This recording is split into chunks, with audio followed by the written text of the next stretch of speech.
Alright. What's happening, Captain?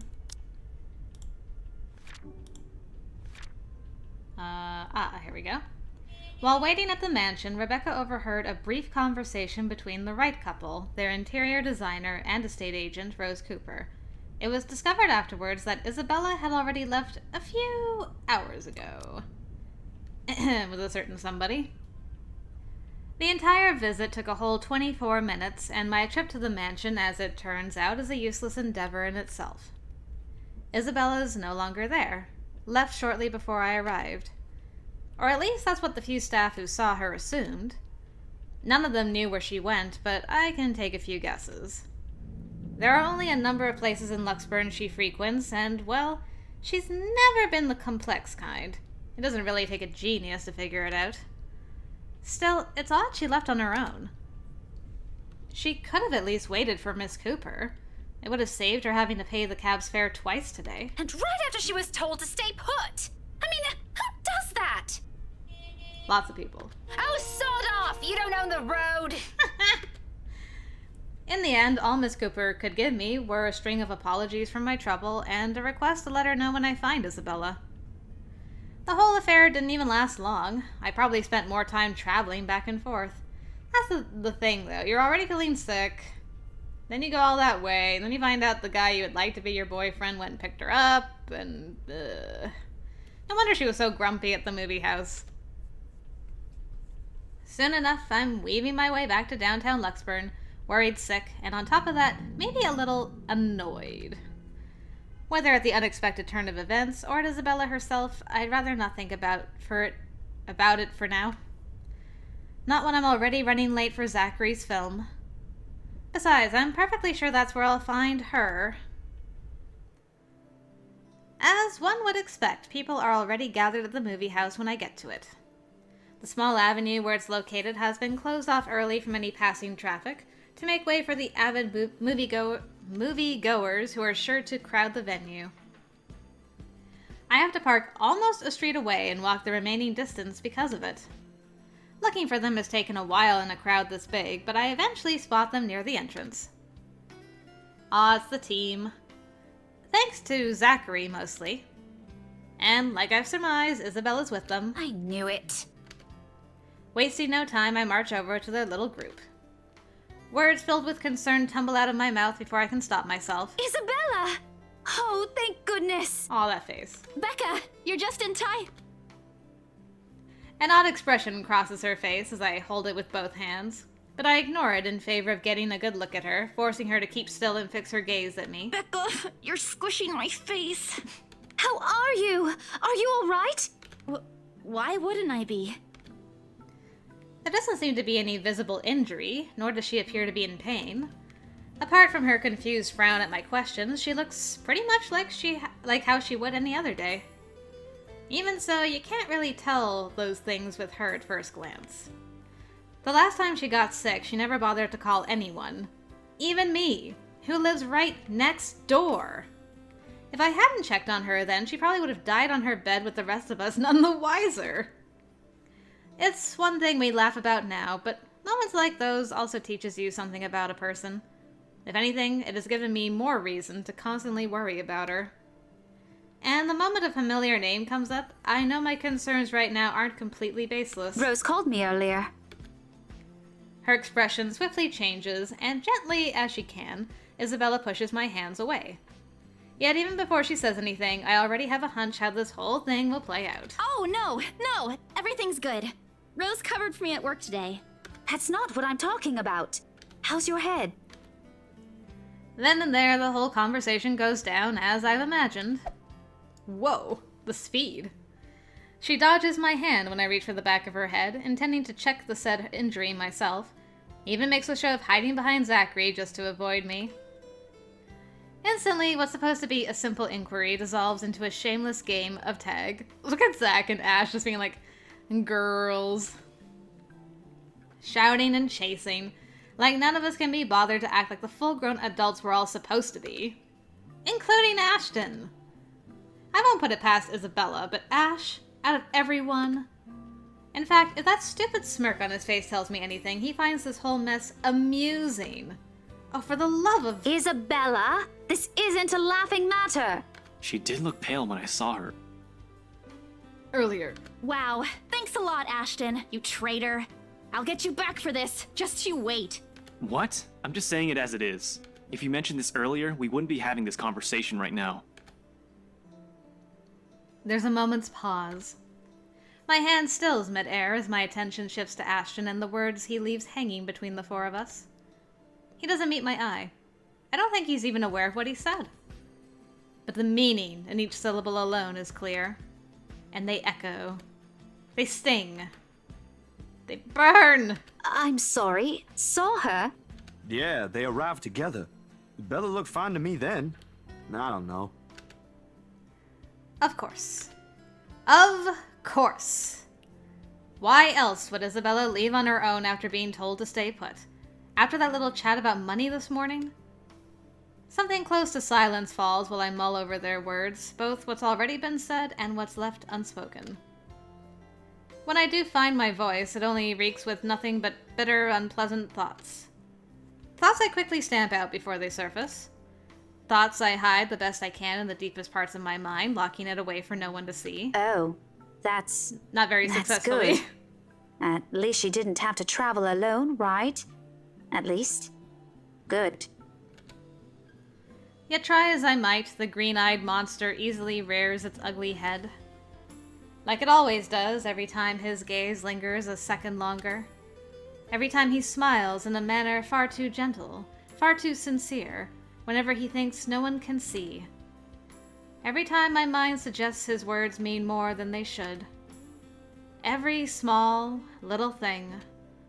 Despite what he says, despite his tone. Look, you guys. For all I know, it may just be the same kind of fondness born from friendship. Maybe I'm simply overthinking like he often tells me. Or maybe there really is something there. But in his short display of impatience, I know the whole of it is just for show. After all, growing up together with him didn't teach me nothing about him. Growing up? Oh. Oh.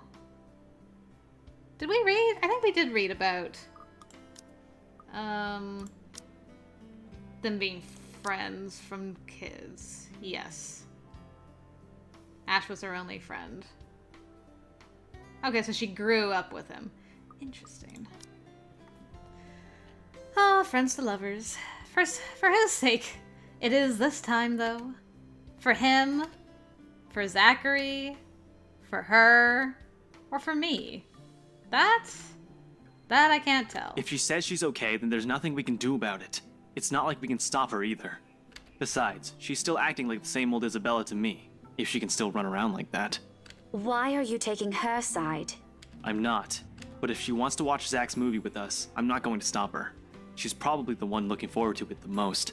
You're taking her side. Ash, that's... You, of all people, should know... Tell you what, if I notice something amiss with her, I'll take her to the nearest hospital myself. You'd like that, wouldn't you? Is that good enough for you?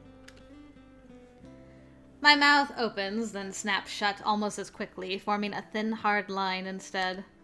I can't respond. Not because there's nothing to say. On the contrary, there's plenty. So many things I can use to reason and get him to agree.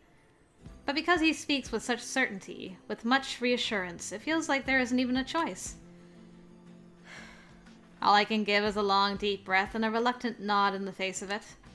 Before I can get a grip of myself and my own weakness, the mood immediately shifts and I'm being tackled into a hug. Thanks, Becca.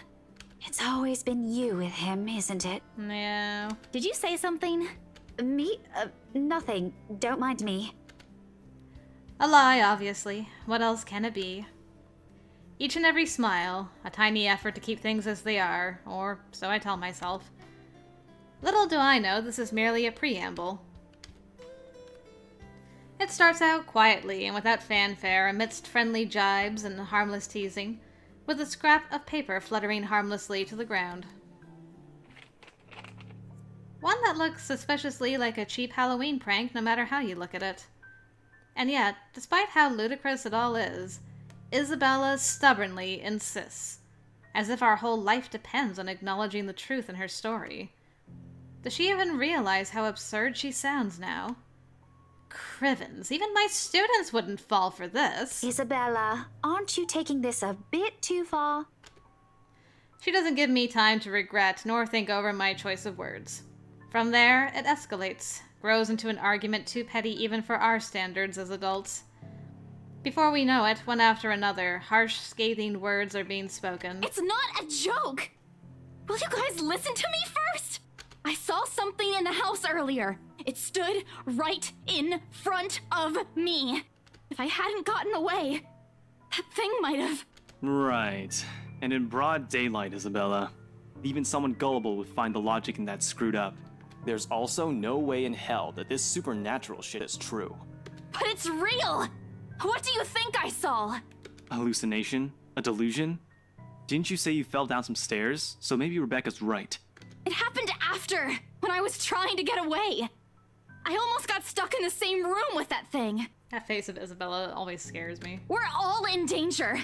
Cat face. I thought you were my friends. Why don't you believe me?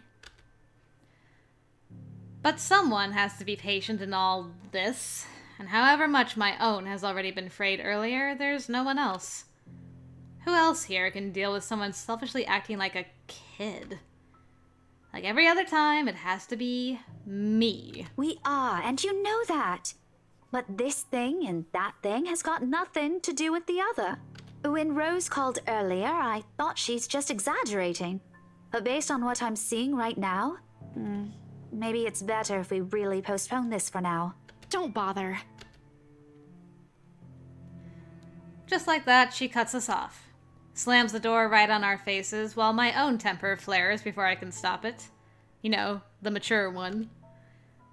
Although it falters briefly at the hard expression on her when she snatches the blasted paper from Ashton, I hold on to it.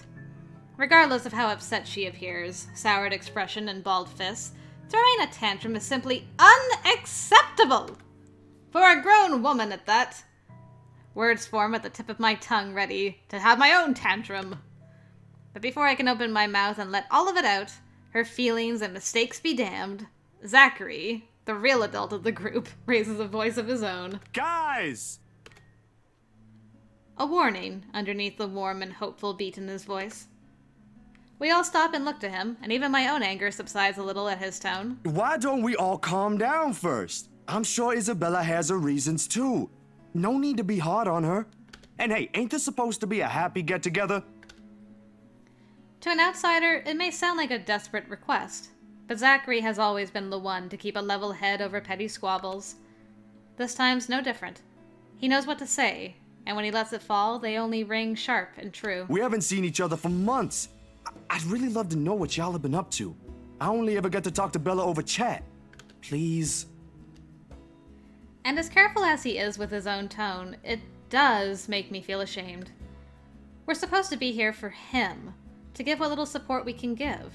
Yet here he is, trying to keep 3 stubborn people from outright hashing it out in public. Later, we can and will talk about it, of course. There's a proper time and place for it, and at the moment, my anger and whatever reprimands it carries no longer matter. Beside me, Ashton appears to have already caught on. The lines of his shoulders ease to something much more relaxed, his expression back to his usual nonchalance. Isabella, however, she stands perfectly still, her hands clasping the straps of her bag like a lifeline, eyes trained at some point near her shoes. That's because she's busy making the choice of whether she should stay for the movie or go home. There's no anger in her face, only an undeniable hurt. But she's never been good at hiding what she thinks. Always the open book, always the one to wear her heart out in the open. And when she looks up, her answer is also as simple. If we keep arguing here, we're going to miss the first few minutes. She made her choice when she looked at her shoes. Her lips are curled up in a smile. Though lacking both its usual brightness and glee, it's a smile nonetheless. I've seen it countless of times. It's the very same one she would show when she knows she has no other choice, or simply when things get tough for her. But despite everything I already know about her, it still catches me off guard. In all honesty, I expected her to run, to balk at the first sign of losing this time. I won't even be surprised. At 26, she is the youngest among the rest of us. Less experienced, less accustomed to dealing with trivial quarrels like this. Yet here she is, holding herself and coping with it like how she would with matters concerning her family. Outside of that, to me, she has always been this childish, naive girl, and watching the opposite play out right now, somehow I find it difficult to wrap my head around it. All right, that's the Isabella I know. I like that Becca just finished an internal monologue about how this is so different from the Isabella I've come to know. And Zach's like, ah yeah, that's my girl that I've known all along. Oh, good. I thought for sure you were going to cry. Ooh, that green. But I envy her. What was that for? Stop calling me a crybaby! I'm not one! Just kiss, you two. Aw, don't cry. Stop it! I envy her spirit, her warmth, her cheer, the shine in her eyes when she looks at the world. How everything seems to simply fall back to a pleasant, lively rhythm with her around. How easily and tightly she fits into our lives, even without bonds only long years could forge. Like a lost piece of a puzzle despite her jagged edges. How she draws people to her with ease. How Ashton, of all people, can be drawn to her. Okay, scaredy cat then. That too! If you repeat that, I swear I'll... Let's just go. I make no effort keeping the bitterness from my tone. I let it seep, linger stiffly in the air as I avert my gaze from them. From their playful banter, their friendly, teasing remarks, and Ashton's tender, affectionate smiles, all before the stabbing aches in my heart change into something too painful to bear.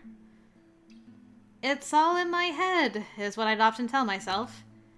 Yet the way my heart rends at just the sight of them hurts. And like a coward, I walk away from all of it, taking with me a small hope the movie will distract me away from these thoughts. Because, like this, it's easy to find something to hate in her. Oof, man. This is bringing feels for me. Ooh, man. Feels I haven't felt in a long time. Dusk has already given way to night when we leave the film fest. Unfortunately, it does nothing to improve my mood like I am hoping. Neither does the muggy air that greets us upon stepping back into the noisy streets. Okay, so we skipped the whole dialogue in the theater. Too busy. Too loud. Too many people taking what little space the sidewalk offers. It forces anyone to bump shoulders with those they barely know, let alone care about. On a normal evening, I probably wouldn't have minded the crowd nor the humid weather. It's not like any of them are bothering anyone. And yet, even with what's admittedly a pleasant company, I can't bring myself to lighten up. See you guys some other time. Oh. Hi, Isabella. You seeing Ghost Lady across the street? Yeah, see ya! Not even to return the smiles Ashton and Zachary gives us when we go our separate ways. Perhaps this started with Miss Cooper's call, or earlier than that. Maybe even the moment I left bed this morning. Bloody hell, it could have been because of that sodding letter for all I know. I couldn't care less at this point. All I want is to get a warm bath, sleep, and wait for this dreadful day to end. Now if only Isabella would stop babbling, then maybe this dull throbbing at the side of my head won't turn into a full-blown headache, too. Zach did a pretty good job with his movie, didn't he? Even though Ash said he ran into some trouble late into filming.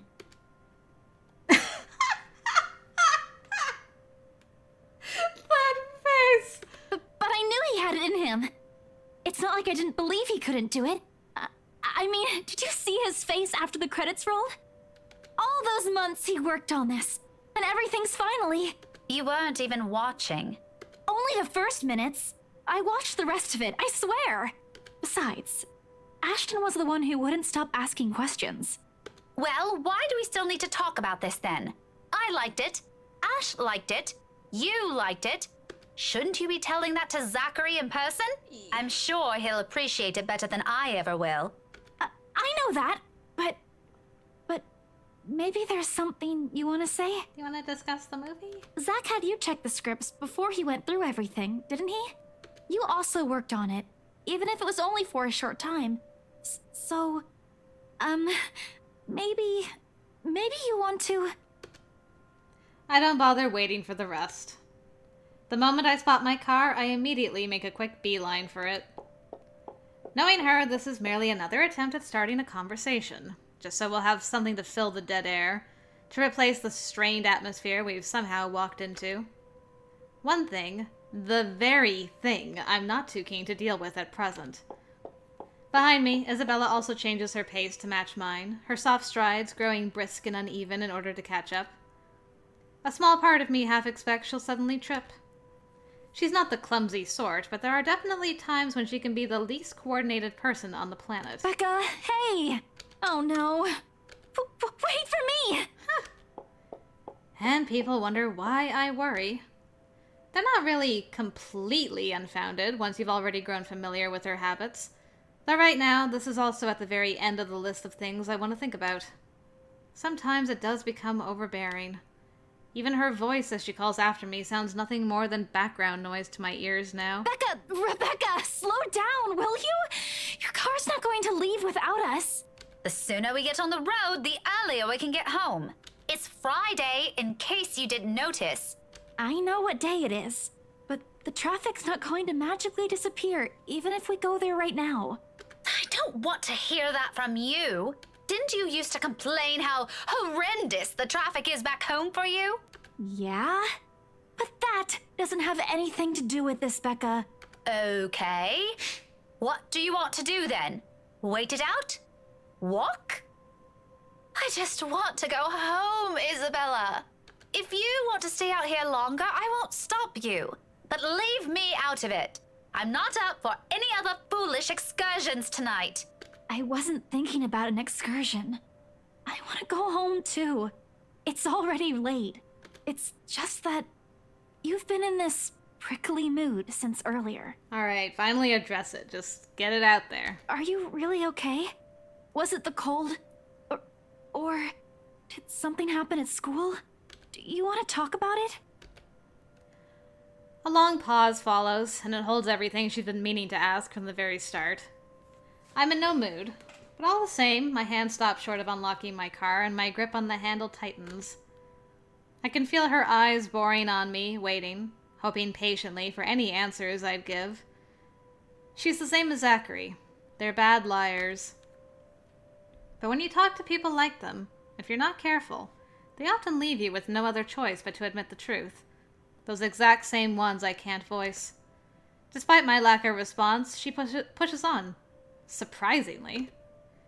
This time her tone is quieter, more tentative than usual. Was it because of the letter?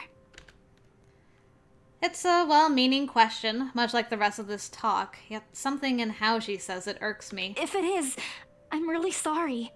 I didn't mean to cause a scene. I did see something in the mansion, though. I wasn't lying about that.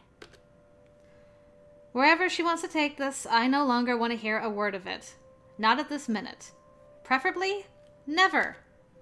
Especially when there are already a million other things buzzing and prodding inside my head.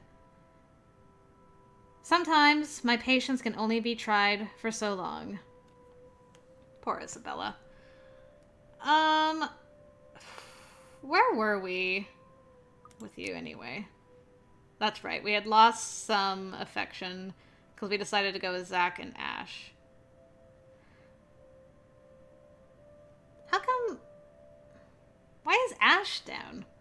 Shouldn't he be here? We haven't made any choices as Becca yet, and we haven't played Ash's route. Are they just, like, tied together, these two? Am I forgetting something? It's weird. If I've forgotten something, let me know, guys. Anyway.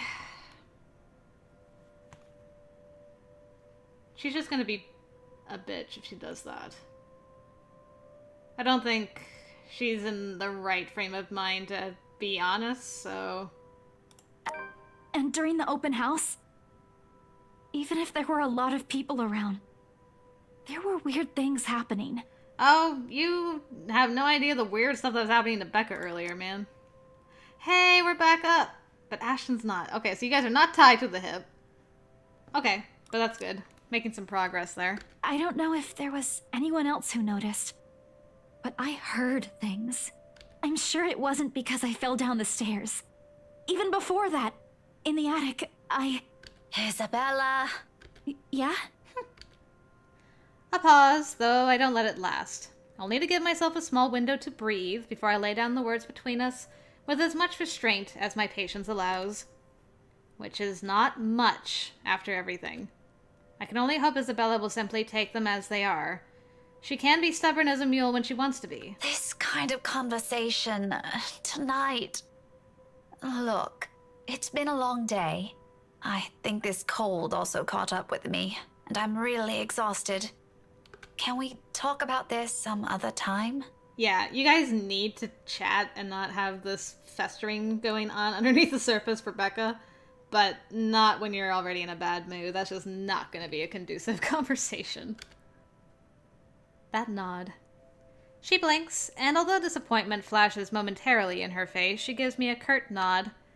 A relief enough for me. Perhaps the first time I genuinely feel it today. As unpleasant as this day has been, seeing something go the way I've anticipated takes the edge out of it. Even if lying through my teeth had to go with it. Oh, alright. You should have just said so. I told you you should have taken a full week off. Were you able to get the meds I brought you, though? Do you need anything? I could drop by the pharmacy for you. Yeah, no need to fuss. A good night's sleep is all I need. I've been busy the whole day. I guess I should have listened to you and taken it easy. But we have exams to prepare for. It's one or the other, you know? I knew it! Here I thought you were just upset about something. Yeah. Even Ash looked a little bit worried about you. It's fine. Let's just head home, okay? I'll make it up to you next time. Call me out to lunch or wherever. Just... not right now. That sounds good. Okay, but should you be driving? If you want, I can call a taxi for us. You'll hate paying the extra fees, but you'll be able to get some rest on the way home. No, don't call a cab. I can manage driving at least. Just get in the car so we can be on our way. I'm already opening the door and climbing into the seat before she can protest. Left with no other choice, she follows inside shortly, albeit with a bit of reluctance. The guilt from this will eat at me later, but for now, these little falsehoods are mine to bear and hide under. For now, this is the better choice. Yeah, for now. Better than pretending she doesn't exist or giving her vague answers. Certainly better than harsh words and outright lashing out at her. I can find a little comfort in that.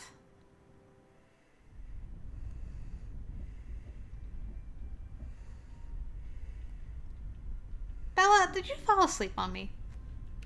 Thankfully, if there's anything left to be spoken between us after, we won't have to discuss it on the way home. Or rather, we can't. Because no sooner than we hit the road, Isabella dozes off. Girl! Despite my foul mood, I still end up suppressing a laughter once the first sounds of her breathing fill the car. Mama? No, not your mama. Not your mom, Isabella. Slow and steady. The quiet rhythm so completely unlike her, so far removed from every impression anyone has of her.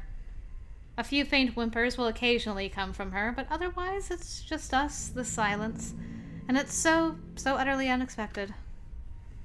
Still a welcome break, of course. Peace and quiet is one thing you'll rarely get with her around. Yet it's nowhere near comforting. It merely lends the air this strange clarity. Every little sound, every single movement more palpable. And with it comes the unease. I'm waiting for the breathing to turn into... Oh.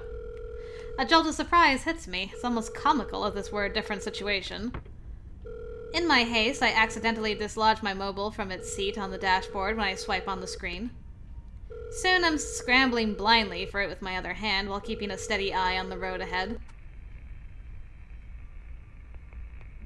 Well, it's kind of crackly. A voice crackles from the loudspeakers before I can put it back. Although muffled heavily by the surface, I recognize the person on the other line from her chipper tone alone. Hello? Miss Cooper? Oh, you're still awake. Evening. I hope I didn't disturb you or anything. I know it's a bit late. Sorry about that. I just want to check on you and Isabella. That girl's still not answering her mobile. Were you able to meet up with her? Yes. She's with me. We're on our way home. You're not still at the mansion, are you, Rose? Hello? What was that again? I can't hear you properly. Sorry. Let me just fix this dumb phone. What? Ooh, the goosebumps. My hand stops dead for a moment. I spare the device a brief glance, waiting. Seconds pass. Nothing happens, though. Frankly, I'm not sure what I'm expecting, but the lines of my mouth forms into a frown regardless. Miss Cooper, Yes, still here. did you say something? Just that I didn't get the last part. What were you saying again? No, I thought you... Never mind. Must be the signal acting up.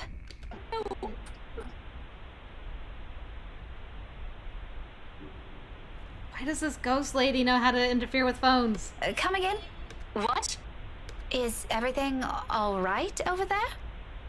I think Rose is okay. I think the ghost is mimicking Rose, based on what we know about how talented our ghost lady is. Certainly. Is something wrong? Why wouldn't? Okay, you seem to be busy. If this is a good time, I can just call you back some, other...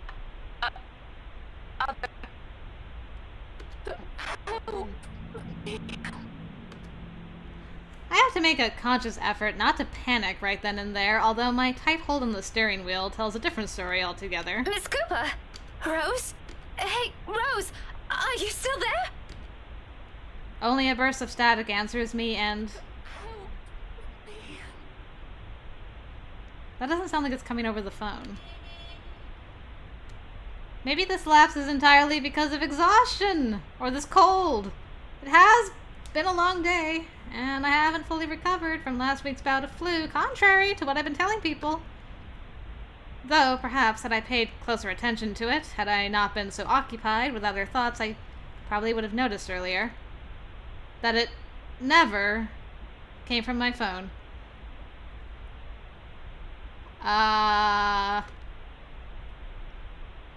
But from somewhere right behind me.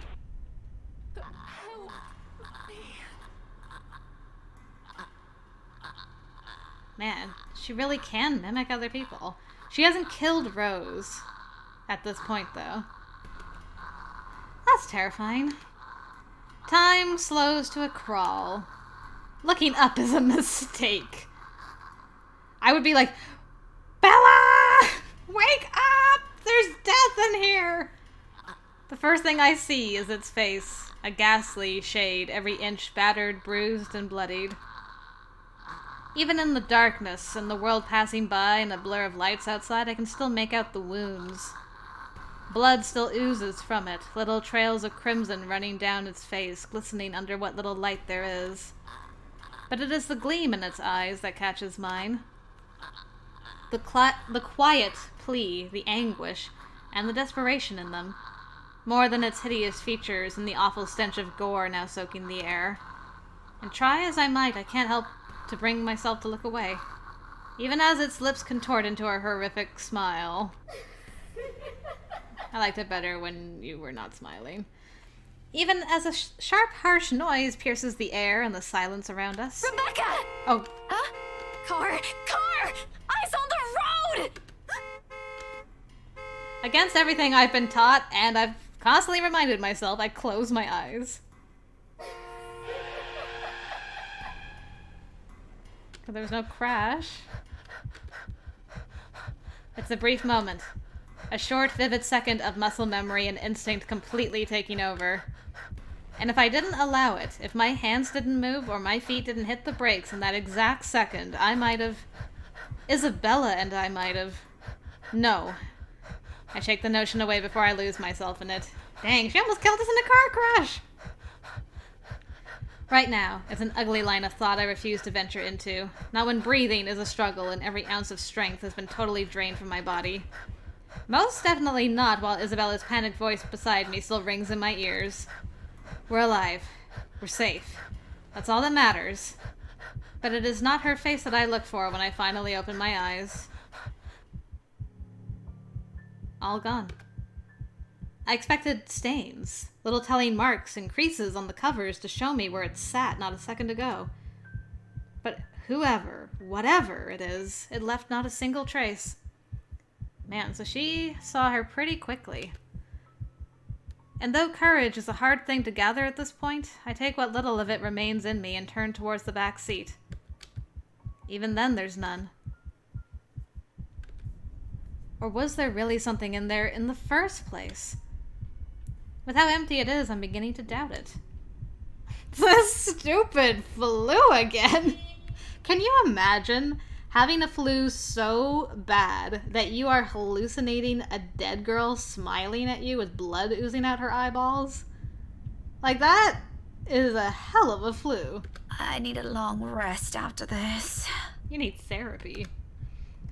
My hands fall uselessly to my sides, numb from how taut my grip on the wheel has gone, yet still trembling from the unexpected rush of adrenaline. Against my ears, my heart still pounds an erratic rhythm and my breathing hasn't slowed down. But the world has already righted itself without waiting for me, and little by little, second after second, as I sit here motionless, color begins to seep back around me. Along with it are the sounds and a voice, no longer the indistinct ringing it was earlier. Becca! Becca! Are you okay? Aw, poor Belle. Answer me, will you? You're scaring me! You know what? I think we should just call a taxi since... Can you keep it down? Hello? Strained, harsh, and completely unintentional.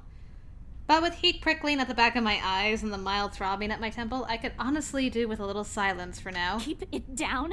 We almost crashed, Becca! A reasonable reaction. I know what happened. It was a lapse. I'm sorry. A lapse? You call that a lapse? Becca, I really don't want to end up a mangled mess on the side of the road, or a mangled mess anywhere. All I'm asking, if the time ever comes, which I hope isn't right now, is a peaceful death. Give that one to me, at least. Not that I'm asking for it, but please.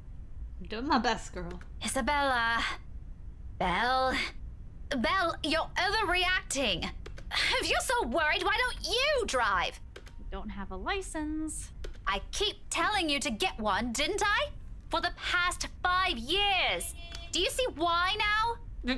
Didn't you know I would have a flu and see a ghost lady in the back and crash into a car? I wasn't really expecting to stay here this long. I thought it'd just be for a year or two. All of a sudden, a pensive mood comes over her. Isabella looks away then, while what's left of my little lecture never crosses the tip of my tongue. I don't allow it to. Because in each of those words she let loose earlier is a small truth. Her stay has always been meant to be something fleeting. Earn some good money, go home. It's what she'd tell herself during her first year here. Now, half a decade later, I'm not sure she still believes that. Even I'm not sure if I still believe it. And if there's something in her reasons that has changed along the way, even if I already have a hunch, it's one thing I'll never bother to ask. Those are hers to keep. I'll be careful this time, I promise. Just please, can we give this whole thing a rest for now? She nods, and that is the end of it. Boop. We almost died in a car crash. The end. Aw, his face. After watching Blue Foncé, Isabella tried making small talk with Rebecca, but the latter was in a prickly mood and was not interested. On their way home, Rebecca glimpsed something suspicious sitting at the back seat of her car. Ah yes, very suspicious. We spend the rest of the trip back to Salemwell in silence. All thoughts of an overactive imagination playing tricks on a flu-addled mind and of smiles never meant for my eyes abandoned, if only for a brief moment. That smile was not meant for my eyes. Not mine. It begins innocently enough. Tuesday morning arrives like any other day before it, bright and clear. Tuesday morning? That was Friday night. Dang. Even though it comes with an extra helping of the unusual October weather, I appreciate being able to catch a glimpse of the clear skies lately. After going through a bout of sickness last week, it does nothing to lift the mood of what would otherwise be a dreary morning. And despite being mostly a creature of habit, I wind up waking earlier than usual because of it. Still no earlier than Isabella, it appears. I've assumed she'll take a day or two off because of what happened to Miss Cooper, but that doesn't seem to be the case. The sound of the morning news drifts from her unit when I walk past on the way to my mailbox. Chances are, around this hour, she's already dressed and ready to go. Probably just waiting for the next bus to arrive. What happened Tuesday? Saturday, Sunday, Monday, Tuesday. Okay. She went to Zach's. So she's there right now. Okay. I've tried following her example before, but I don't think I'll be repeating that. Really? How can anyone be up before the sun is up? It's a habit she got from home, she said, instilled in her by the kind of life she grew up in. Like clockwork, it's always at 4 a.m., either to help with the chores or prepare her little siblings for school. It surprised me the first time. She just didn't look like someone who could. In the end, I've simply passed it off as one of the many things anyone will have to get used to around her. Not that I'll ever fully understand. I'm my parents' only child. We aren't well off, but so far I've lived a relatively easy life. I didn't have to think about bills or food for the next day, or paying for any siblings' tuition on top of my own, or supporting a sick father's medication. All I have to worry about were my grades, if it had gained Mum and Da's approval, or what we'd be having for dinner. When put next to hers, they all pale in comparison. They look less like problems and more like petty issues this way. Petty issues? Petty. But as unimportant as it all sounds, sometimes its ugly head rears at the most inappropriate moments. And sometimes they come through your mailbox in the form of a fancy-looking letter, pretty ribbons and all. Whoever sent this has spent silly money on the envelope alone. That's just silly money. Oh, I need to adjust myself. I'm stiff. Verging on ridiculous, really. I can already imagine Isabella wrinkling her nose when she sees this. Then she'll complain about unnecessary expenses and rich people problems. I'm almost afraid to touch it myself. As if simply brushing a hand against its crisp surface will be enough to put a crease on it, and it'll be a terrible slight to the sender. But as extravagant as I find this, it isn't really the first time I've received one. Most of the time, it's not even for me, so who am I to complain? Either way, no look of surprise crosses my face once I flip the envelope over to see my parents' names written in a neat script. Nothing new, then. Mr. Alistair and Mrs. Alyssa Gales. Their years in the academe naturally brought with it various connections, people from other fields. Art, science, business, politics, you name it. This one, though, gives off a much personal vibe. Much personal. Letters like this usually come from old students, people who've grown fond of my parents, and they in turn treat like children of their own. I've only met a few of them. Most have moved on to become successful in their chosen careers, and little letters like this are their way of expressing gratitude. It's one thing Mum and Da are proud of. Rightfully so, and I'm happy for them. But there are times I wish they'll remember they have a daughter here. The real one. Not that it's of any importance now. It's not like they didn't raise me well and provided for me. They did. I wouldn't be where I am now if it weren't for their hard work. And like a dutiful child, I do everything I can to give back. Even if it's as small a thing as letting them know they've got another mail waiting for them. The phone rings for a good minute before someone answers. Mum, her voice as warm as I remember. Becca? Hi, Mum.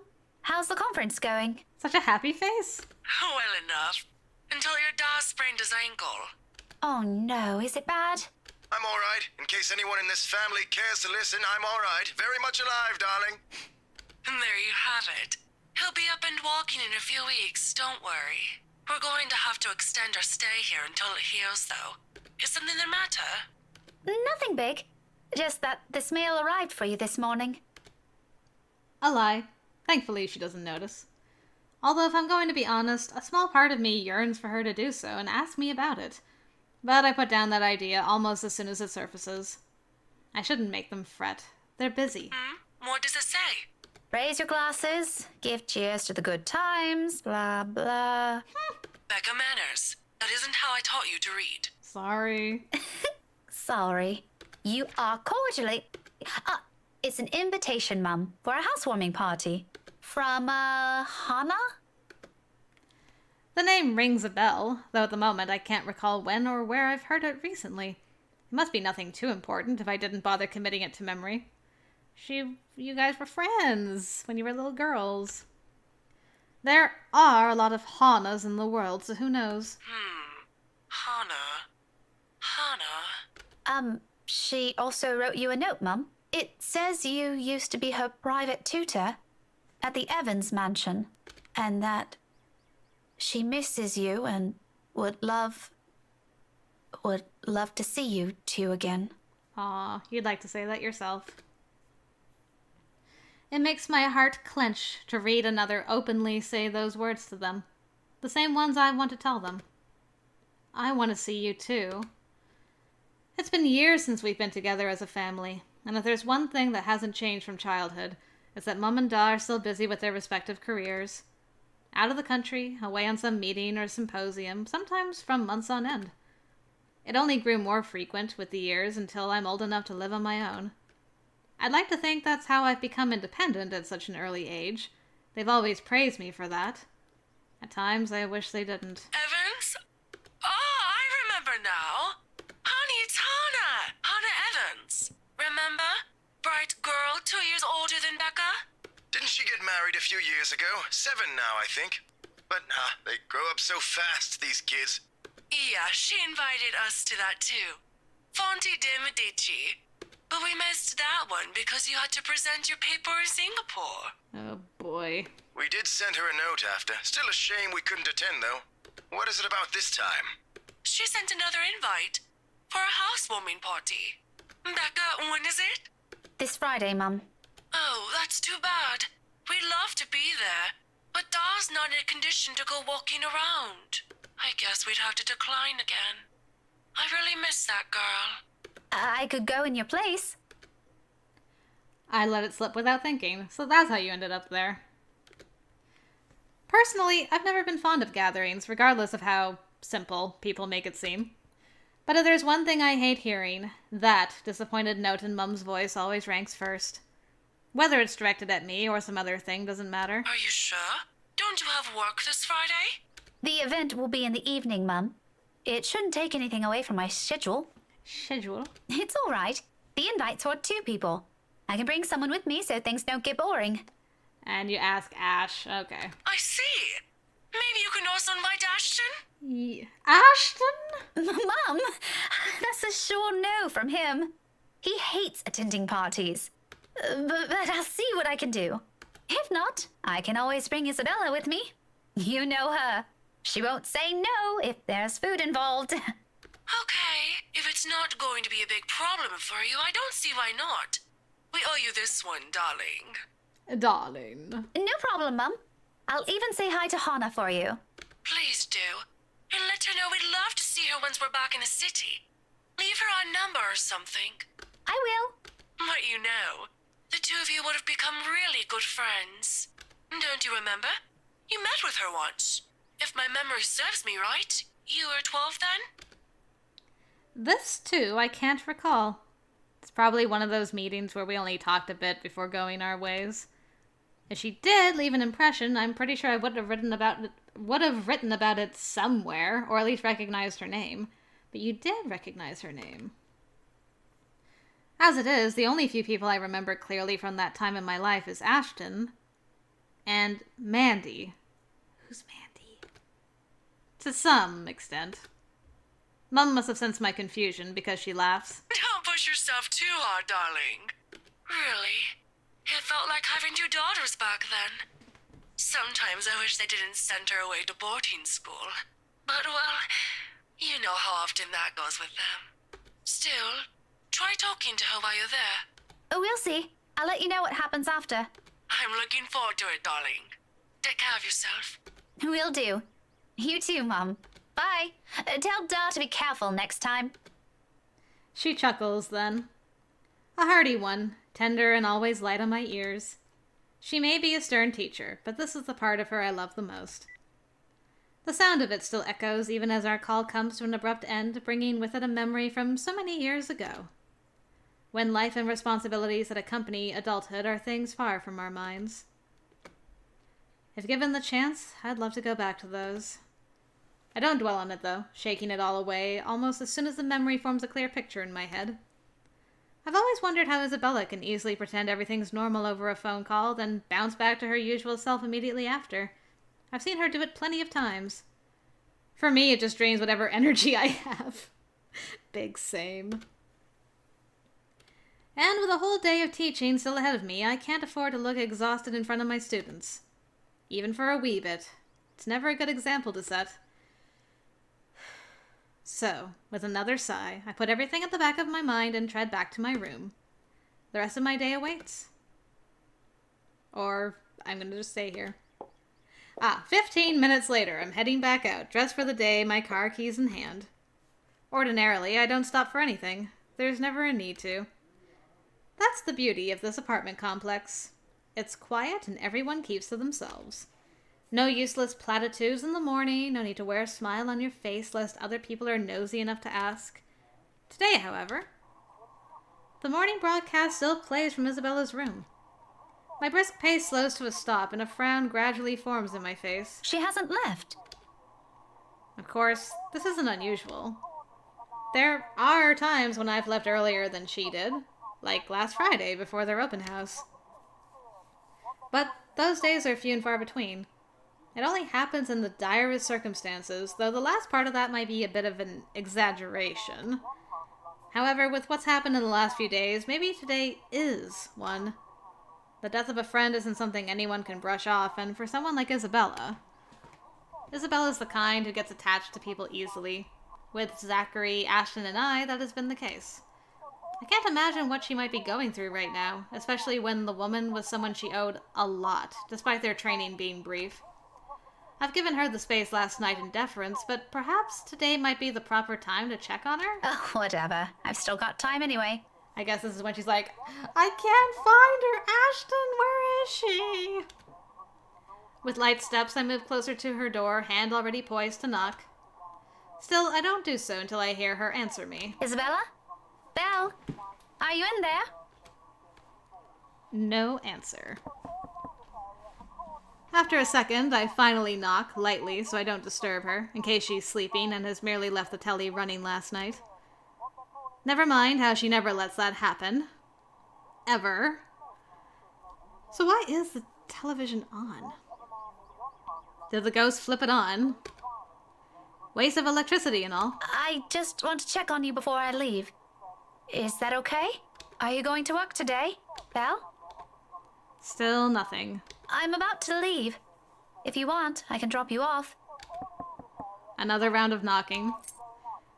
Ooh, fancy. Then I'm fishing out a copy of her key from my bag and unlocking the door. She lent it years ago, after I complained about the mess and offered my help in cleaning up. I thought the gesture was completely unnecessary back then. After all, I could always knock. But she never did bother taking them from me, always returning it or turning away from the conversation whenever I insist. At one point, I've simply stopped trying to hand it back to her. Isabella? I'm coming in, all right? Without waiting for her answer, I push the door open and step inside. I'd love it if the ghost was just watching TV and eating popcorn right now. Like, oh hey, you want some? Ah. Her unit's still a mess.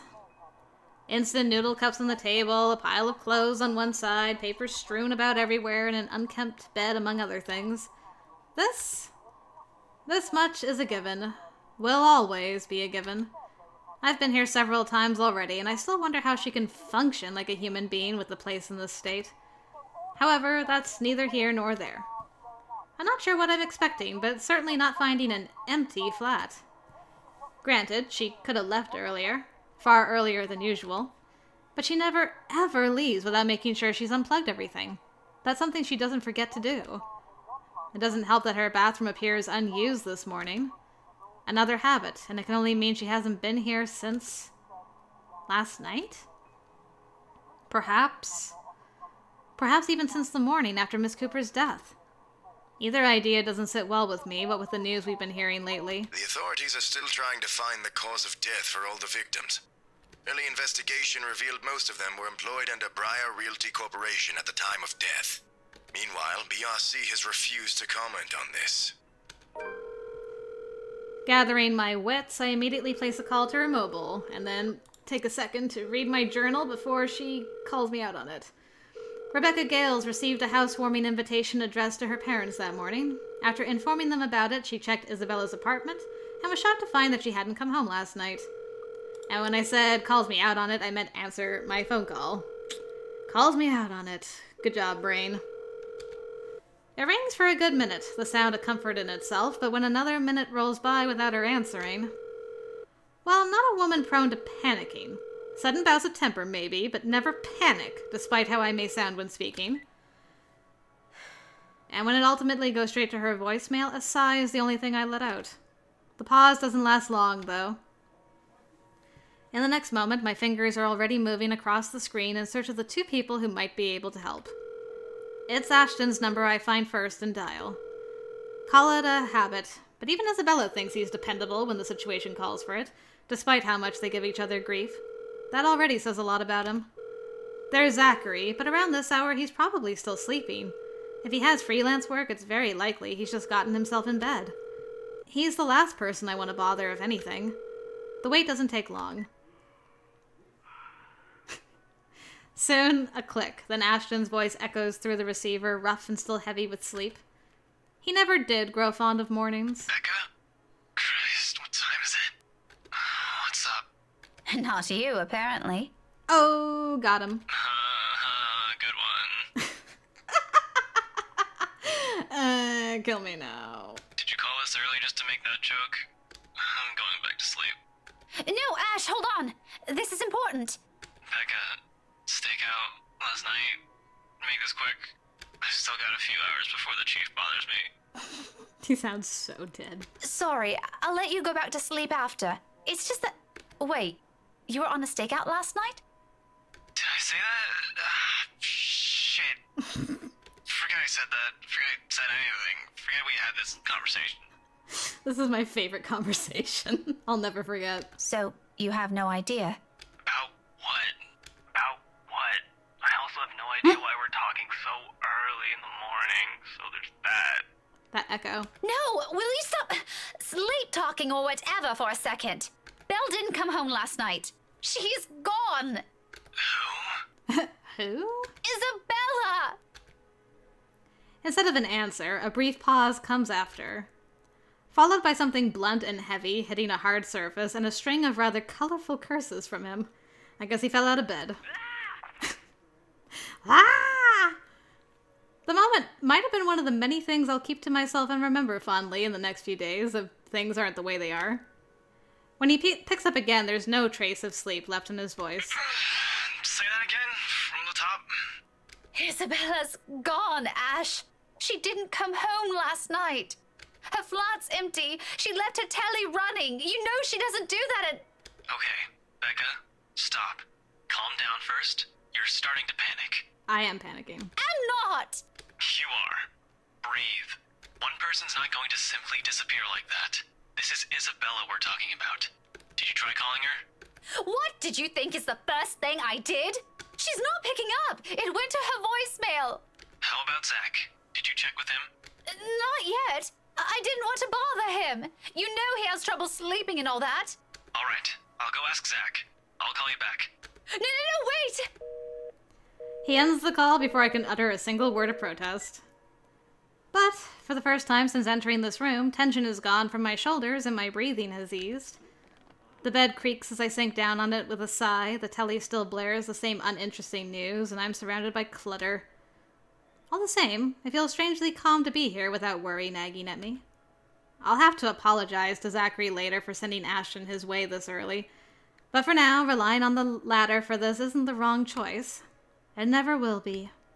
That's something I won't ever doubt in him, much like his promises. And true to his words, he calls back only a few minutes after the last one has ended. She's with Zach. Oh, I'm so glad to hear that. She could have at least sent a message last night. She was busy being chased by a ghost girl. What are you, her mother?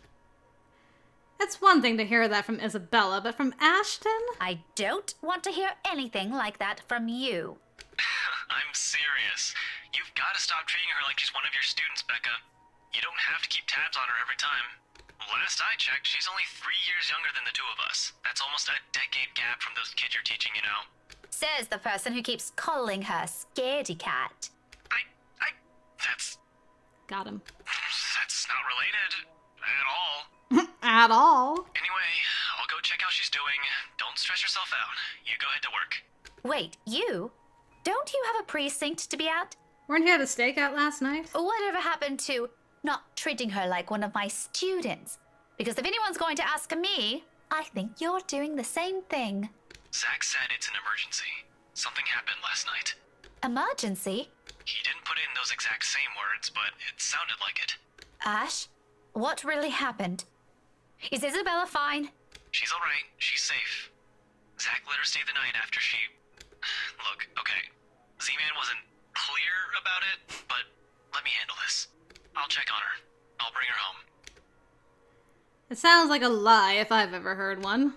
The sort where he omits things so people won't fret. And I'm not sure whether I should be happy he cares that much to do that. There shouldn't be a need for this between us, is there? We grew up together, didn't we? He knows I'm capable of at least hearing out the truth without it gnawing at me for the rest of the day. He knows me better than that. I know him better than that. Frankly, there's plenty of other things to say about this. But despite and after all the trouble he went through with how things are moving at the moment, only one thought occurs to me. I can handle it, or sorry for the trouble. Gosh, I have no idea. Hang on there, Ash. I gotta, mull. I still don't have, the greatest sense of these two's relationship. I know that they're close friends. It sounds like they grew up together. They've been, very blunt with each other. But also, Ash is just being very...